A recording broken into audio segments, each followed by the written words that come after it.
Hello बच्चों, let's see the question. The question say which is the most important right and why. तो हमने बताना कि सबसे इम्पोर्टेंट राइट क्या है और क्यों है। Firstly I will tell you key concept.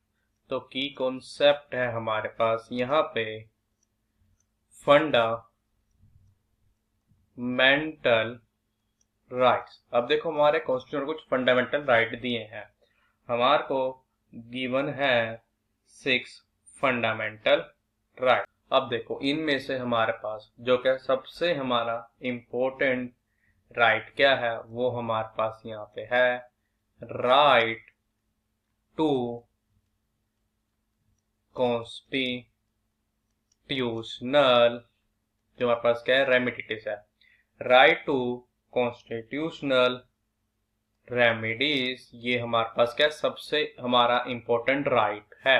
अब देखो, ऐसा क्यों है? बिकॉज ये इंश्योर करता है कि जितने सिटीजन है हमारी कंट्री के करें एंजॉय करें उनके फंडामेंटल राइट। देखो, ये ना राइट देता है सिटीजन को कि मान लो अगर आपके पास आपको कोई भी फंडामेंटल राइट है, ठीक है, आप उससे वंचित मीन्स आपको वो राइट नहीं दिया जा रहा, तो आप कोर्ट में केस कर सकते हो। मान लो जैसे गवर्नमेंट है, मान लो कोई लॉ पास करती है, अब किसी सिटीजन को ये लगता है कि ये जो लॉ है ये अगेंस्ट है उनके किसी रीजन के, तो देखो आप हमारे पास राइट है ना अपना जो रीजन है उसको क्या चूज करने का। ये हमारे पास एक तरह का हमारा फंडामेंटल राइट है कि अपने रीजन को करते हैं चूज। अब मान लो गवर्नमेंट ने कोई ऐसा लॉ पास कर दिया जो कि मान लो लगता है कि किसी रीजन के अगेंस्ट है, तो देखो लोग क्या है कोर्ट में जा सकते हैं इसके खिलाफ केस करने के लिए। हमारे पास इस लॉ के तहत हमारे पास क्या है, हमारे को जो हमारा रीजन है, रिलीजन है मीन्स ऑफ फ्रीडम, वो क्या है